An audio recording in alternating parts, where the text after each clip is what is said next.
Good morning, students. Today, now we start chapter 10, the human environment, settlement, transport, and communication. Human environment क्या होता है? Interaction between human beings and there activities, कि जो human ने अपने लिए environment बनाया है, ठीक है, अपनी सेटलमेंट्स तैयार की हैं, कोई अर्बन एरियाज़ में रह रहा है, कोई रूरल एरियाज़ में रह रहा है, उसने ट्रांसपोर्ट बनाए हैं अपनी फैसिलिटी के लिए, कम्युनिकेशन बनाए हैं। तो जो ह्यूमन एनवायरनमेंट के अंदर क्या आता है, जो ह्यूमन की एक्टिविटीज़ हैं वो ह्यूमन एनवायरनमेंट के अंडर आती हैं, ठीक है। By human environment, we mean the interaction between human beings, their activities, and the things made by human beings. Means human environment से हमारा मीनिंग है कि इंटरेक्शन होता है ह्यूमन बींग्स और उसकी एक्टिविटीज़ के अंदर, कि ह्यूमन ने क्या काम किया है। Human environment interaction refers to the way people change और modify their environment and how the environment change them. जो ह्यूमन इंटरेक्शन है, इंटरेक्शन क्या बताता है? इंटरेक्शन बताता है कि पीपल चेंज और मॉडिफाई देयर एनवायरनमेंट, कि किस तरह से मनुष्य ने एनवायरनमेंट को अपनी रिक्वायरमेंट के अकॉर्डिंग चेंज किया है, मॉडिफाई किया है। How the environment change them, उसने कैसे एनवायरनमेंट को चेंज किया है। एग्जाम्पल लेके चलो, जैसे फॉरेस्ट है, वो क्या है? नेचुरल एनवायरनमेंट है, बट ह्यूमन ने क्या किया? फॉरेस्ट को काट करके वहाँ पे एग्रीकल्चर करना शुरू कर दिया। ये क्या हो गया? Human environment. Early human beings depended entirely on nature for food, clothing, and shelter. But with time, they learned new skill to grow food, build home, and develop better means of transport and communication. जो पहले का मनुष्य था, early human beings, जो आदि मानव थे, वो totally nature पे डिपेंड थे। नेचर ने बारिश कर दी तो हाँ भाई उनकी खेती हो गई है, ठीक है। जो फॉरेस्ट है उनसे वो फूड खाते थे, फॉरेस्ट को यूज करके वो अपने तन को ढकते थे छाल वगैरह से, ठीक है। तो वो टोटली डिपेंड था क्लोथिंग पे भी और शेल्टर के लिए, आवास के लिए भी। जो घास फूस से ही वो अपना घर बनाता था। बट धीरे धीरे टाइम चेंज हुआ, उसकी स्किल डेवलपमेंट हुई, उसने धीरे धीरे क्या हुआ, उसके माइंड का विकास हुआ, उसको नॉलेज प्राप्त हुई और उसने क्या करना शुरू कर दिया, अपने लिए फूड को ग्रो करना शुरू कर दिया। पहले का मनुष्य क्या करता था? कच्चा मांस खाता था, उसको पता नहीं था कि भोजन कैसे पकाया जाता है, कैसे तैयार किया जाता है। बट डेवलपमेंट होने के बाद धीरे धीरे वो अपने लिए घर बनाने लगा, ट्रांसपोर्टेशन एंड कम्युनिकेशन के साधन भी उसने क्या कर लिए, तैयार कर लिए। In this way they modified the environment where they lived. इस प्रकार उसने क्या किया, अपने एनवायरनमेंट को अपनी रिक्वायरमेंट के अकॉर्डिंग, जैसी उसकी इच्छा थी उसी के अनुसार इसमें रहना शुरू कर दिया, जहां पे अब वो क्या कर रहा है, रह रहा है। Settlements, location where people make their home, live and interaction with each other are called settlements. Location where people make their home, वो जगह जहां पे मनुष्य ने क्या किया, अपने लिए हाउसेस बनाए, जहां पे उसने रहना शुरू कर दिया और इंटरेक्शन हुआ एक दूसरे के बीच, उसको क्या बोला जाता है? सेटलमेंट्स बोला जाता है। The settlements of early humans developed near river valley because it provide water and fertile land for agriculture, which has their primary activities. जो पहले का मनुष्य था वो कहाँ पे रह रहा था, कहाँ पे सेटलमेंट थी उसकी? वो किसी रिवर के पास, मीन्स वाटर बॉडी के पास रह रहा था। क्यों? क्योंकि वो टोटली नेचर पे डिपेंड था। जो रिवर थी उससे वो क्या करता था, अपने खेतों की क्या करता था, सिंचाई करता था, या वहां से उसको वाटर क्या है, इजिली अवेलेबल हो जाता था। तो उसकी जो सारी एक्टिविटी थी वो किस पे बेस्ड थी? नेचर पे बेस्ड थी। As the population increase and human activities diversified, human settlements become larger based on the needs of the people and their environment. Different type of settlements evolved over a period of time. जैसे जैसे population increment हुई, means जनसंख्या बढ़ने लगी, human की activities क्या होने लगी, डाइवर्स होने लगी, अलग अलग जगह पे मनुष्य ने क्या कर दिया, रहना शुरू कर दिया।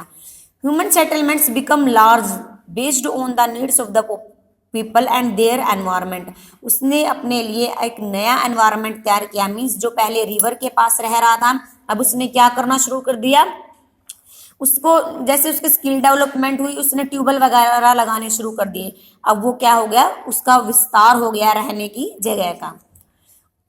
Evolved over a period of time, settlements gradually flourished and development into civilizations near valley. धीरे धीरे क्या हो गया, उनकी जो फ्लोरिश्ड और developed into civilizations near river valley. जैसे वो रिवर के पास रह रहा था उनकी, और रिवर के पास क्या होना शुरू कर दिया, वहां पे भीड़ लगनी शुरू हो गई। देखो पहले का ह्यूमन था जो टोटल नेचर पे डिपेंड था, तो रिवर वैली के आसपास रह रहा था। बट पॉपुलेशन इंक्रीजमेंट हुई, पॉपुलेशन इंक्रीज से जो रिवर के आसपास 100 बंदे रह रहे थे, अब पॉपुलेशन इंक्रीजमेंट होने के साथ 150 बंदे हो गया है। तो रिवर के आसपास क्या होगा, सिविलाइजेशन की वो क्या बढ़ गई, पॉपुलेशन ज्यादा बढ़ गई। सेटलमेंट्स में बी टेम्परेरी और परमानेंट। सेटलमेंट्स 2 टाइप की है, टेम्परेरी और permanent. Settlements where people live only for a short time and then move on to another location are called temporary settlement. Temporary settlements क्या होती है कि कुछ टाइम के लिए, जैसे वाटर बॉडी का ही एग्जांपल लगा लो, मान लो रिवर है, रिवर में पानी आ रहा है तो वहां पे लोग रह रहे हैं, बट एक टाइम बाद रिवर क्या सूख गई है तो वहां से वो मूव करके दूसरी जगह चले गए हैं। ये क्या होती है, temporary settlements. The people living in desert, forest and mountains often live in such temporary settlements. जो पीपल लोग डेजर्ट एरिया में रह रहे हैं, फॉरेस्ट में रह रहे हैं या माउंटेन्स लोकेशन पे रह रहे हैं, वो कैसी सेटलमेंट होती हैं, टेम्परेरी सेटलमेंट्स होती हैं। They practising hunting, gathering, shifting, cultivation and cattle rearing. Most of the settlements today are permanent settlements. क्योंकि वो कहाँ पे, पहले मान लो डेजर्ट में रह रहे हैं, फॉरेस्ट में रह रहे हैं या माउंटेन पे रह रहे हैं, किसी भी वाटर बॉडी के पास रह रहे हैं, वो वहीं पे रह के अपने जीवन का क्या करते थे, गुजारा करते थे। या तो वो हंटिंग करते थे, गैदरिंग करते थे, शिकार करके अपना भोजन खाते थे, या मान लो रिवर सूख गई है तो उन्होंने अपनी कल्टीवेशन को क्या कर दिया है, शिफ्टिंग कर दिया, दूसरी जगह पे जाके खेती करना शुरू कर दिया है। और कैटिंग रियरिंग मीन्स पशुओं को पालते थे। बट अब क्या हो गया, 2 डेज टाइम चेंज होते होते सेटलमेंट्स क्या हो गई, टेम्परेरी सेटलमेंट लुप्त हो चुकी है, लॉस हो चुकी है। अब आज के टाइम में क्या प्रचलन में है, परमानेंट सेटलमेंट प्रचलन में है। परमानेंट सेटलमेंट्स क्या होती है, in permanent settlements people build homes in which they live over a long period of time. Means लोगों ने क्या कर लिया है, अपने लिए अब घर बनाने शुरू कर दिए हैं, उनके घर बन चुके हैं, अब वो लॉन्ग टाइम पे अपने घरों में रह रहे हैं। इसको बोला जाता है permanent settlements. Vocabulary, transhumance. Transhumance क्या होता है, people who rear livestock are always moving in search of new grazing ground according to changing season. This seasonal movement is called transhumance. कि एक सीजन है, मान लो अब गेहूं का सीजन आया हुआ है, ठीक है, या समर सीजन है, कोई भी है, तो समर के सीजन में क्या क्या चीजें अच्छे से फलती हैं, फूलती हैं, ठीक है, उसके अकॉर्डिंग मनुष्य ने क्या कर दिया, वहां पे रहना शुरू कर दिया। बट समर सीजन समाप्त होने के बाद विंटर सीजन आ गया है। विंटर सीजन में क्या हो गया है, अब मान लो पोलर रीजन है, पोलर रीजन में क्या, पोलर रीजन में अब कौन रहना पसंद करेगा, कोई नहीं रहना पसंद करेगा। वहां पे जो वहां के जो एनिमल्स थे वो भी क्या है, बर्ड्स है, वो भी मूव करना शुरू कर देते हैं, जैसे आपने पिछले चैप्टर में रीड किया था। तो वो सीजनल के अकॉर्डिंग जो मूवमेंट हुई उसको ट्रांसह्यूमेंस मूवमेंट बोला जाता है। मींस एक सीजन पे एक जगह पे सारी चीजें मिल रही हैं, बट सीजन चेंज हो गया है तो उनको सारी चीजें की क्या होने लगी है, कमी होने लगी है, तो वो दूसरी जगह पे जाके क्या कर दिया, उन्होंने रहना शुरू कर दिया। इस चीज को बोला जाता है ट्रांसह्यूमेंस।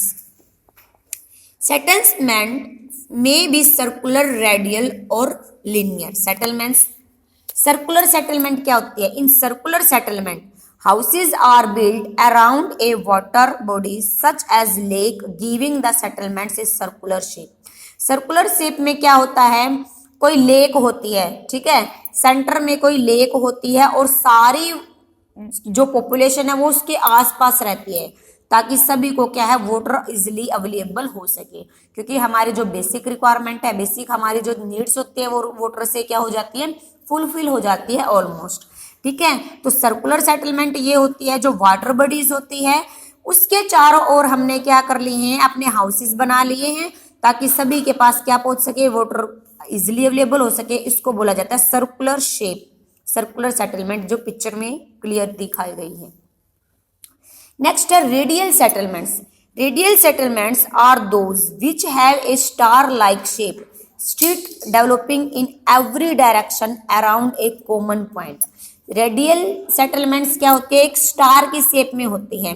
घर कैसे बने होते हैं, देखो जो सेंटर पॉइंट है, जो मिड का पॉइंट है, प्रत्येक स्ट्रीट, हर एक गली है उस सेंटर पॉइंट पे आके मिलेगी, ठीक है, इसको बोला जाता है रेडियल सेटलमेंट्स। इन्होंने दिखाया गया है, जैसे इन्होंने फार्म ए बी सी दिखाए गए हैं, बस स्टॉप है, स्कूल है, फैक्ट्री है, एयरपोर्ट है, तो ये सेंट्रल पॉइंट है। सेंट्रल पॉइंट से हम स्कूल में भी जा सकते हैं, बस स्टॉप पे भी जा सकते हैं, फार्म ए बी में भी जा सकते हैं, एयरपोर्ट पे भी जा सकते हैं, किसी कोई विलेज का है इसका नाम एक्स दिया गया है, या फैक्ट्रीज में भी जा सकते हैं। मींस सेंटर पॉइंट से जो सभी हाउसेस जुड़े हुए हैं, सभी फैसिलिटीज जुड़ी हुई है, उसको बोला जाता है radial settlements.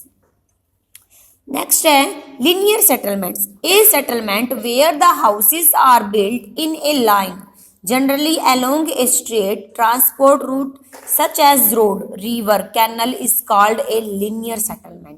Means linear settlement का क्या होता है, कोई सड़क होती है एकदम सीधी ऐसे, इसी पे यहाँ पे स्कूल है, यहाँ पे हाउसेस बने हुए हैं, यहाँ पे बैंक है, ठीक है, यहाँ पे आपके हॉस्पिटल हैं, जो भी फैसिलिटी होगी वो इस स्ट्रेट लाइन से जुड़ी हुई होगी।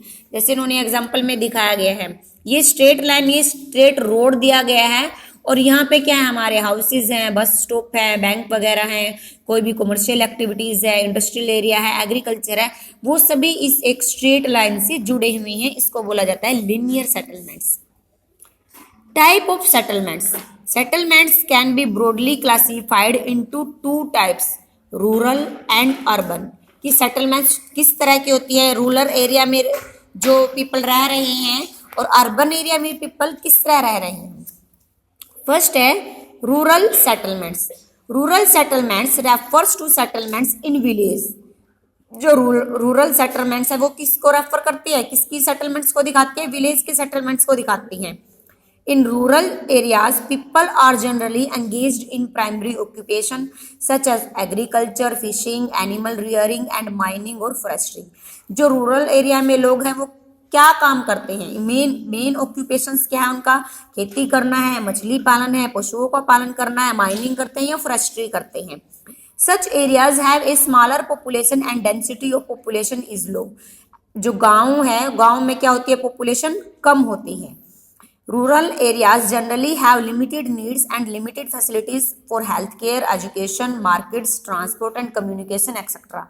इसे आपने देखा होगा, मोस्टली गांव में क्या होता है, जो कॉलेज नहीं होते हैं, वहाँ पे हॉस्पिटल की अवेलेबिलिटी नहीं होती है, फैसिलिटी नहीं होती है, ठीक है, तो इनकी रिक्वायरमेंट भी कम होती है। इनकी जो रूरल एरिया के लोग हैं उनकी नीड्स क्या होती है, वो लिमिटेड होती हैं, ठीक है। जैसे फैसिलिटी है, कोई भी फैसिलिटी है, हेल्थ केयर की फैसिलिटी है, बैंकिंग फैसिलिटी है, एजुकेशन की फैसिलिटी है, या मार्केट वगैरह में जाना होता है तो उसको काफ़ी दूर जाना पड़ता है।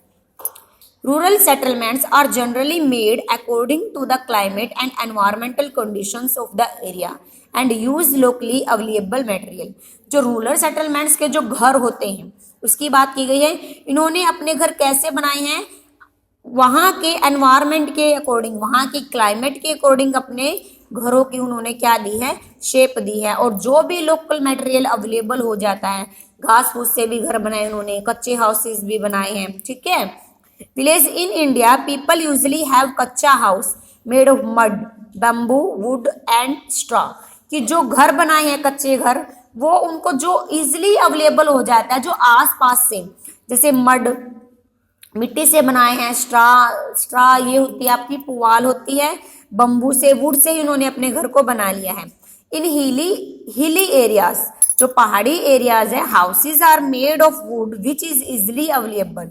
और जो हिल का एरिया है, पहाड़ी एरिया है, वहाँ पे पेड़ पौधे बिल्कुल एकदम लंबे लंबे होते हैं, 3 से 4 मीटर हाइट के होते हैं, तो वहाँ पे उन्होंने अपने घर कैसे बनाए हैं, वुड से बनाए हैं। In regions of heavy rainfall houses have sloping roof.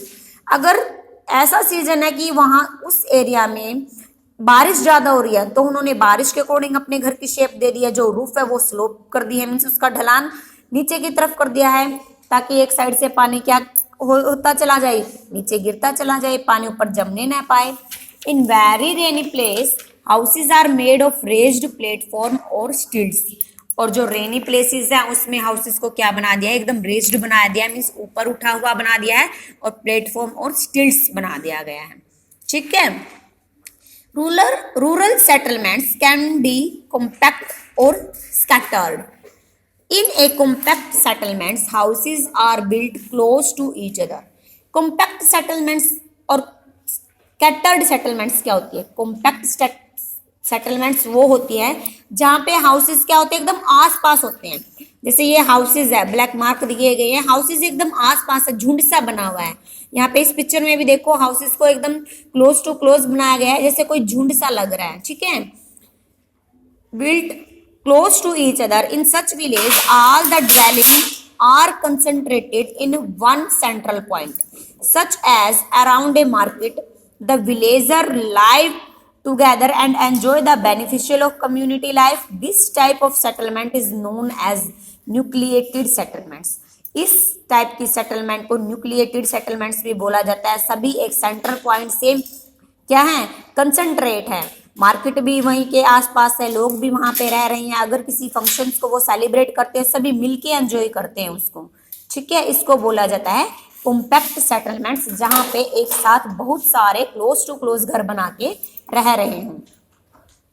Next है डिस्पर्स्ड और scattered settlement. In scattered settlement houses are built quite far from each other. Scattered settlements में क्या आता है कि घर बिखरे हुए हैं, मीन्स वो फैले हुए हैं, पास नहीं है। The inhabitants of scattered settlements live in isolated house. Isolated house है मीन्स अलग अलग बने हुए हैं, ज्यादा उनमें स्पेस क्या है, काफी दूर दूर है। Scattered in the cultivated field, और खेतों भी उनके क्या है, दूर ही हैं। These dwelling don't enjoy the beneficial of social interaction, neighborhood and communal interdependence. Means क्या है, स्कैटर्ड सेटलमेंट्स में जो हाउसेस हैं वो ज्यादा दूर दूर बने हुए हैं, तो उनको खेत भी सबसे अलग है, ना तो वो एक दूसरे का जो फेस्टिवल्स होता है उनको एंजॉय कर पाते हैं, ना वो आपस में क्या है, पड़ोसी हैं।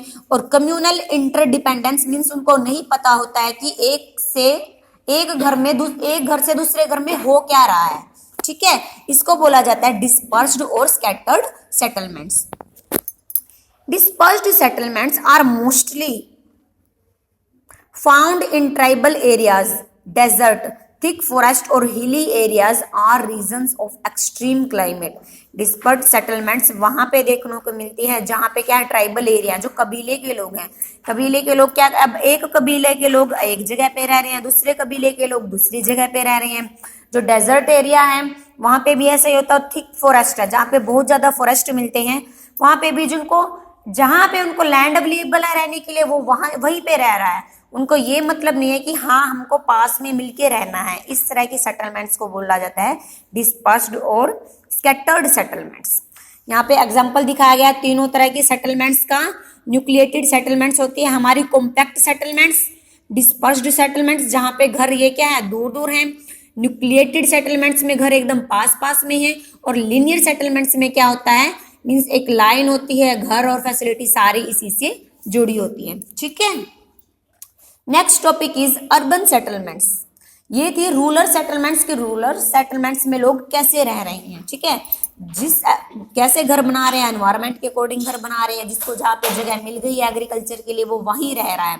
अब अर्बन सेटलमेंट्स किस तरह की हैं? In urban areas people are generally occupied in activities other than agriculture such as trade, industry, service, hospitality, teaching, banking, etc. These areas have पक्का houses built of concrete and steel. Urban areas के घर कच्चे बने हुए, तो उनका mainly occupations क्या था, एग्रीकल्चर करना था।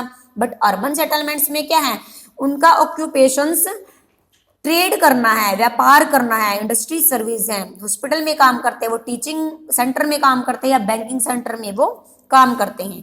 Depending on the size of population urban settlements can be classified into town and cities. Urban areas with larger population are called cities. जो अर्बन की जो पॉपुलेशन है वो डिपेंड करती है, उसका साइज पे डिपेंड करती है। जैसे आपने पानीपत सिटी में सेक्टर देखे होंगे कि ये 25 सेक्टर है, ये 26 सेक्टर है, ये मॉडल टाउन है, ये प्रेम नगर है, ठीक है, उसके अकॉर्डिंग उन्होंने क्या कर लिया है, अपने एरियाज को डिवाइड कर लिया है।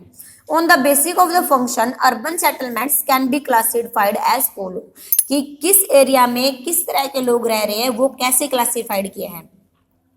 Industrial towns are the towns which come up around transport important industries such as Jamshedpur and Bokaro in India. Industrial town है, एडमिनिस्ट्रेटिव सिटीज है, वो कैसे डिपेंड करती है, इंडस्ट्रियल टाउन्स कैसे बोला गया उस एरिया को, क्योंकि इस एरिया में क्या है, जो मेनली इंडस्ट्रीज है वो एस्टेब्लिश है। जैसे इन्होंने एग्जांपल दिया, जमशेदपुर और बोकारो को इंडस्ट्रियल टाउन्स के नाम से जाना जाता है, क्योंकि यहाँ पे आयरन और स्टील की इंडस्ट्री बहुत ज्यादा फेमस है। Administrative cities are those where the administrative activities related to a particular state or country are conducted. These towns and cities are mainly the capitals of state or country. For example, Delhi, Mumbai, Lucknow और Chennai. Means जो भी administrative काम होते हैं, जो भी political काम होते हैं, वो कहाँ से किए जाते हैं, वो कहाँ से कंडक्ट हुए हैं। जैसे जो कैपिटल है किसी भी स्टेट की, जैसे दिल्ली है, कोई भी बैठक होती है हमारे विधान सभा की, लेजिस्लेटिव असेंबली की, ठीक है, वो कहाँ पे होती है, दिल्ली में बुलाई जाती है। तो दिल्ली को क्या बोला गया है, एडमिनिस्ट्रेटिव सिटीज बोला गया है। ऐसे ही मुंबई, लखनऊ और चेन्नई है। नेक्स्ट है defence cities are cities that come around military basics such as Mhow in India. जहाँ पे डिफेंस सिटीज, जहाँ पे मिलिट्री वगैरह का काम किया जाता है, उनको डिफेंस किया जाता है, उनको सिखाया जाता है किस तरह से हमने क्या करना है, अपने आप को बचाना है, ट्रेनिंग वगैरह दी जाती है, वो क्या है, Mhow. Tourist and culture cities are the urban settlements which are famous for culture, art, education और tourism etcetera. For example Agra, Jaipur, Goa etcetera. कि जो टूरिस्ट सिटीज कौन सी हैं, जहाँ पे क्या हमें, जहाँ का कल्चर फेमस है, जहाँ पे एजुकेशन लेवल हाई है, आर्ट एकदम अच्छी है, तो उसी चीज को देखने तो हम लोग जाते हैं। जैसे आगरा में क्या करने के लिए जाते हैं, वहाँ का कल्चर देखने के लिए जाते हैं, वो ताजमहल है वहाँ पे, ठीक है। दिल्ली भी हो सकता है, दिल्ली को भी, क्योंकि दिल्ली में भी बहुत सारी कल्चर एक्टिविटीज हैं। जयपुर, गोवा। माइनिंग टाउन्स, जहाँ पे माइनिंग की एक्टिविटीज की जाती है। Are the settlements where mineral deposit are found and mining activities it carried out. For example settlements in Dhanbad. Dhanbad में क्या है, मिनरल का ज्यादा डिपोजिशन है, वहां पे माइनिंग की एक्टिविटीज की जाती है, तो माइनिंग टाउन्स किसको बोला गया है, धनबाद को बोला गया है। Religious cities are famous for religious activities. For example Haridwar, Varanasi, Shirdi और तिरुपति। रिलीजियस सिटी उनको बोला गया है जिनका हम पूजा पाठ करने जाते हैं जहाँ पे, ठीक है, उसको रिलीजियस सिटी बोला गया है। Market cities are those which are the centre of the economy, trade and commerce. For example Mumbai means ऐसी सिटी जहाँ पे हर तरह की मार्केट अवेलेबल है, हर तरह का हम वहाँ पे ट्रेड, एक्सपोर्ट, इम्पोर्ट कर सकते हैं, कमर्शियलाइजेशन है वहाँ पे, तो वो है Mumbai. Transport towns developed around important railways junction, ports और where road routes meet. For example New York in USA and Chennai in India. कि ट्रांसपोर्ट टाउन सिटीज वो होती हैं जहाँ पे क्या है, रेलवेज की भी अच्छी से फैसिलिटी हो, रोड वगैरह भी अच्छे से बने हुए हो और पोर्ट्स भी अच्छे से हो, ताकि एक्सपोर्ट, इंपोर्ट्स या बाहर से हमने जो भी ट्रेड करना है वो इजिली हो सके।